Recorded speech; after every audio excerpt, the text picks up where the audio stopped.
Welcome to another Project Catalyst conversation with me, Kim Clyden.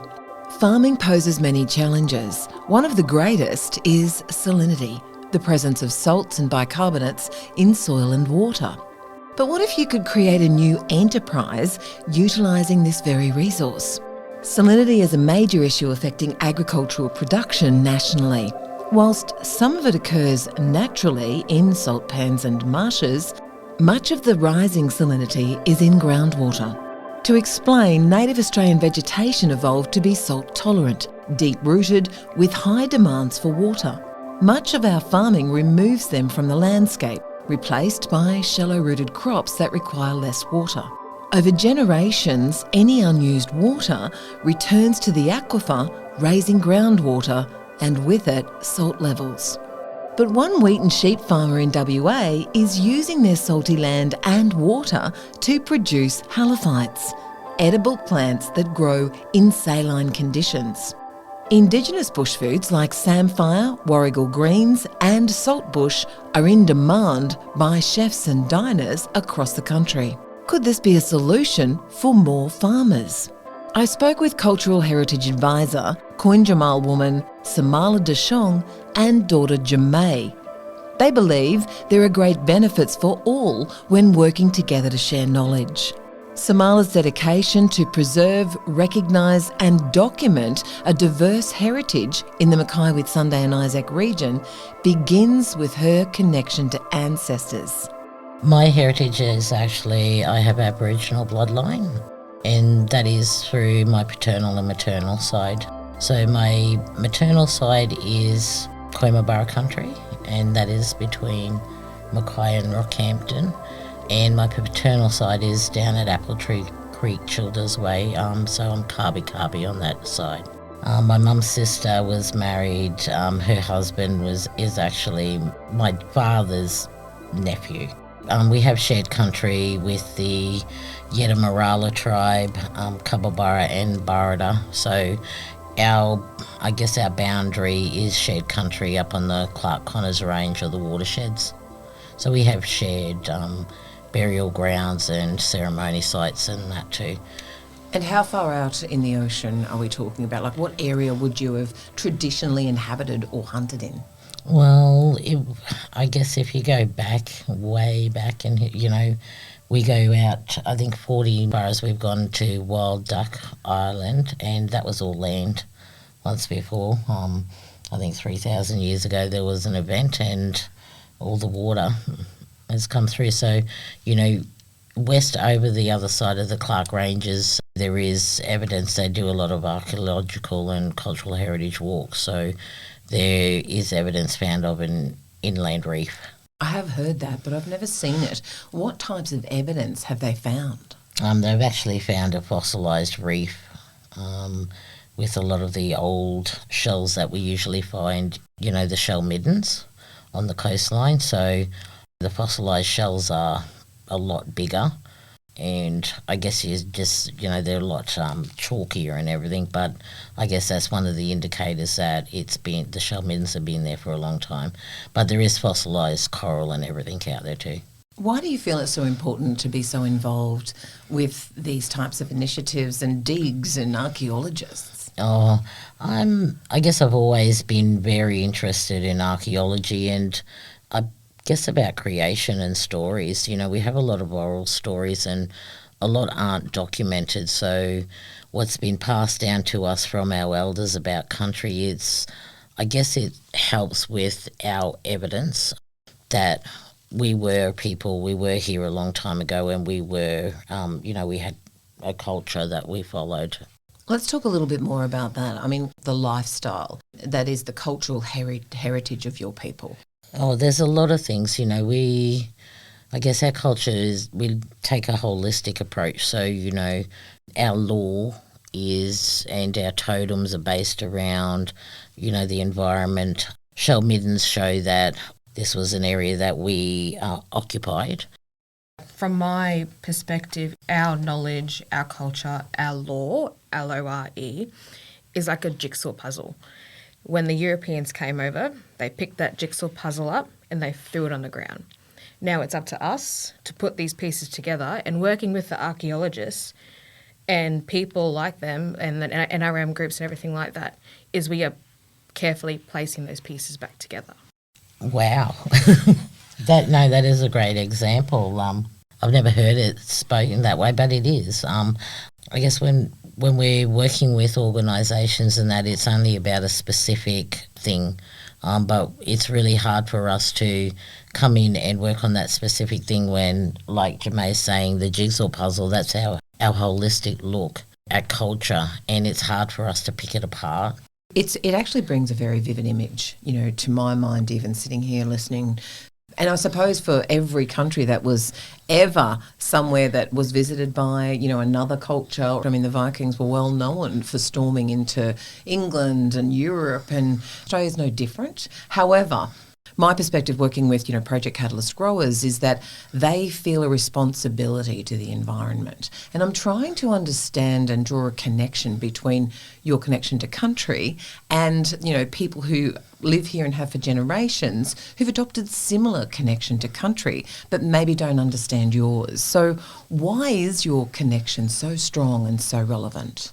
I believe that, and you are right. I knew, this is a bit of an issue nowadays that, when we are trying to engage to work on country, look on after country, we're not talking to the right people. We need to be talking to the grassroots people, the farmers and everything. And, that's something that we're looking at now because they have historical knowledge.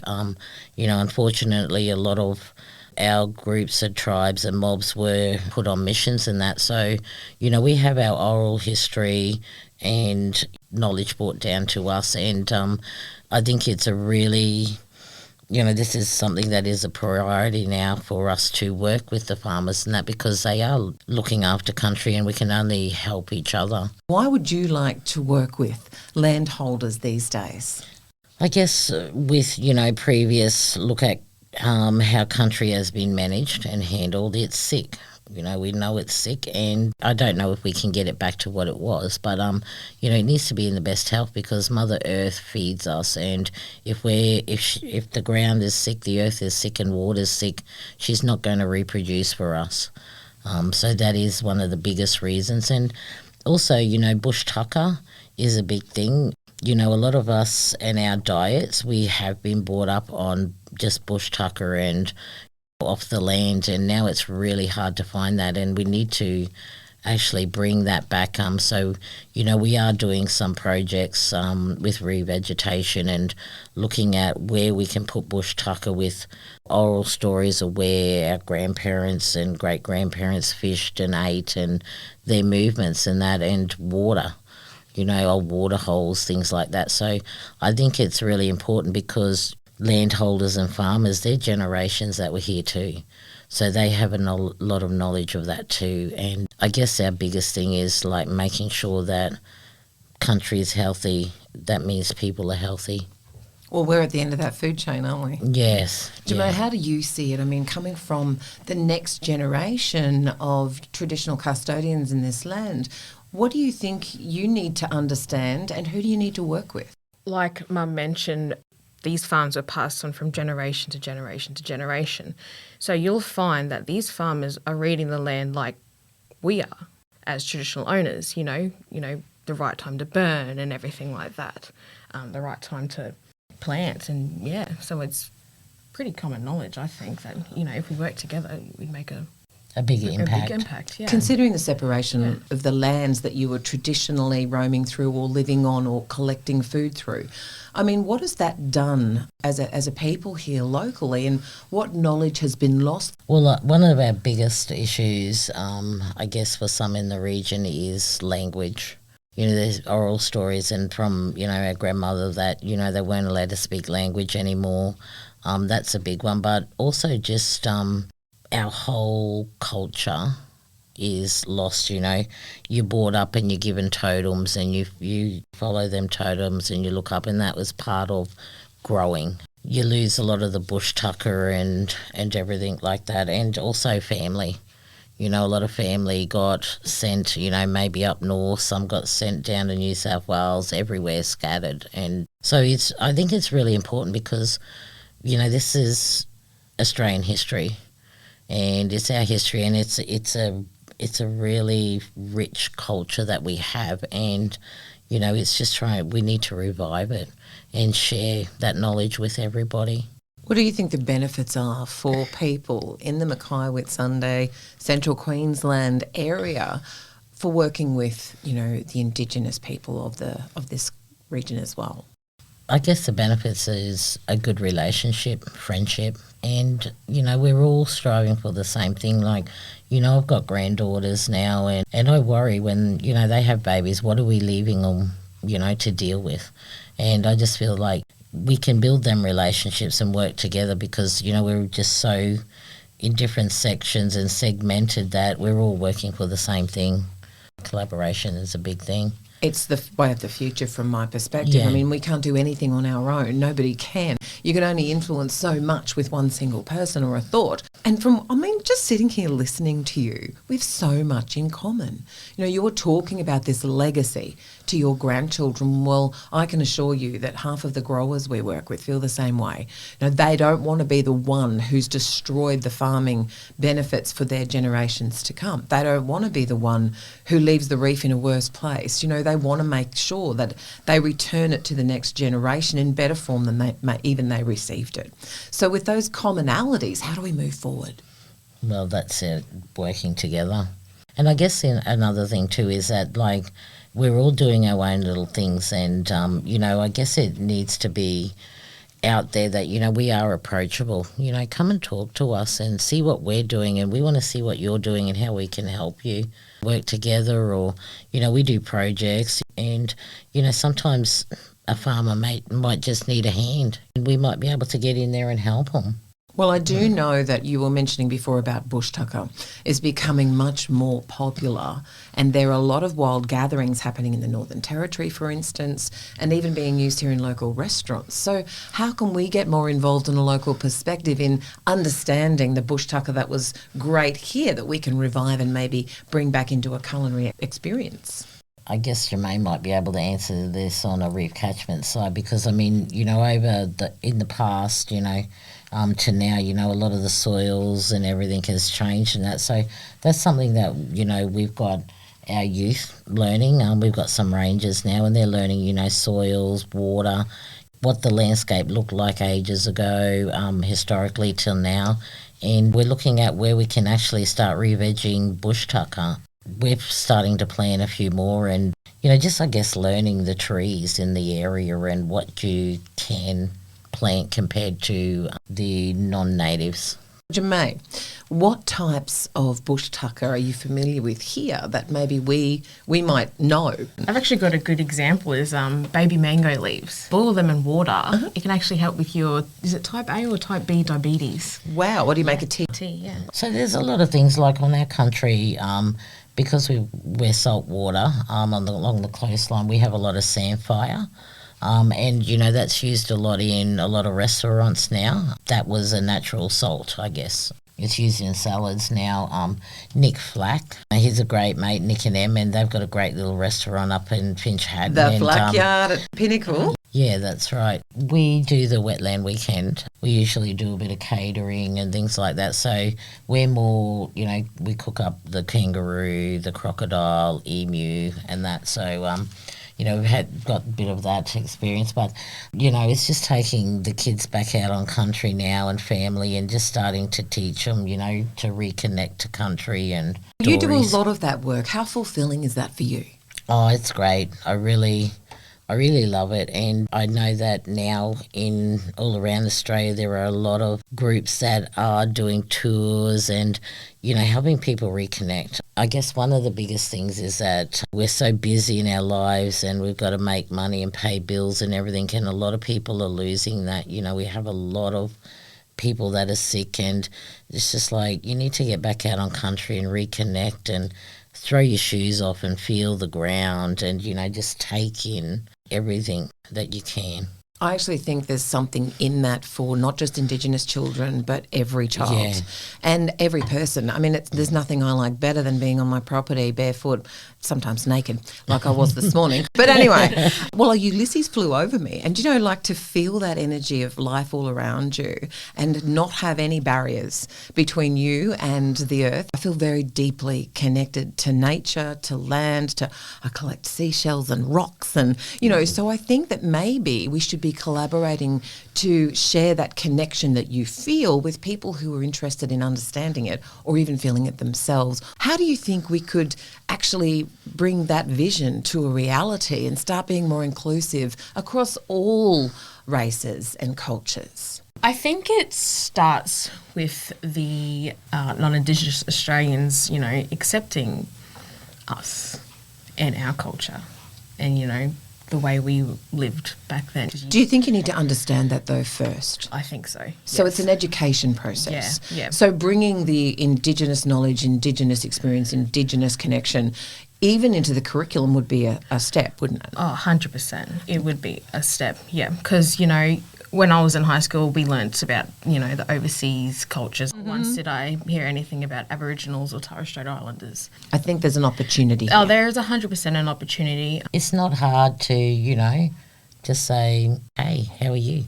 Strike up a conversation, and that's usually how a lot of knowledge sharing and friendships and that start, and understanding.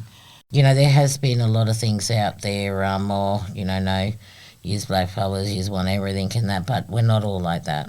We've been in a community that was a bit apprehensive of us, but, we've built relationships now and, they're a great little community and, we're working together. We're not leaving anyone behind. But also the farmers. I think there might be a real opportunity here in even just what we started out with. Yeah. And that is engaging with the people who are actually on country and who care about that country. That's been brought up a lot, and that's one of the biggest priorities for us in a lot of our working groups and that now. So I can't wait because, it is, they have, we had a synthesis workshop here a few years ago, and a lot of farmers were in the room. It was the first Indigenous sessions that we held, and we had a panel, and after that, a lot of them were saying, we didn't know you were out there doing this stuff, like, wow, but it's still like they don't know how to make that contact and, how do we approach this? And it's just like one phone call. We got networks, you've got networks, and just start that conversation. A lot to be shared and collaborated on. Jamay, what are you working on at the moment in relation to traditional owner engagement? How does that work? Yeah. So what I'm working on at the moment for the Mackay region for the Yui people is a seasonal calendar. So in that calendar, it just outlines when the trees are ripe and ready to be picked and, when the animals are breeding, leave them alone. I'm also working on a Koinjmal healthy country plan. Basically, we take a holistic approach and then we outline all the priorities of that country, and then we figure out projects and, how can we action these priorities. From an Indigenous perspective, what else can we share that you have so much knowledge on? We don't really have so much knowledge on the star constellations. That's been a big thing when gathering the information of a seasonal calendar, is the star constellations and how we used to read them. So who does? Has that not been handed down? Not yet, but I do know a bit about it, how to read country from the constellallations, and I think that was something that also, when we were small, we weren't living with our grandmother, but when we were always there on holidays, they're the things that she'd be telling us, how to read the constellations, what she had remembered, because, she was brought up in that era where she couldn't speak language. And, what knowledge I had always taught the kids, I guess the biggest one that they always remembered was when the mullet are running. I'd get phone calls or messages, Mum, I'm leaving school, mullet are running, there's evidence there on the ground, the caterpillars and everything, they're gone. They would hook it out of school. And it's like, you can't do that, but, it's like, this is our chance, we're fishing. Also, there's the fruit on the trees when they're bearing fruit and everything. But I guess one of the biggest issues now is that we're back trying to read country again, because when we knew, like, you know, some were just annual trees fruiting and that now they're fruiting 2 or 3 times.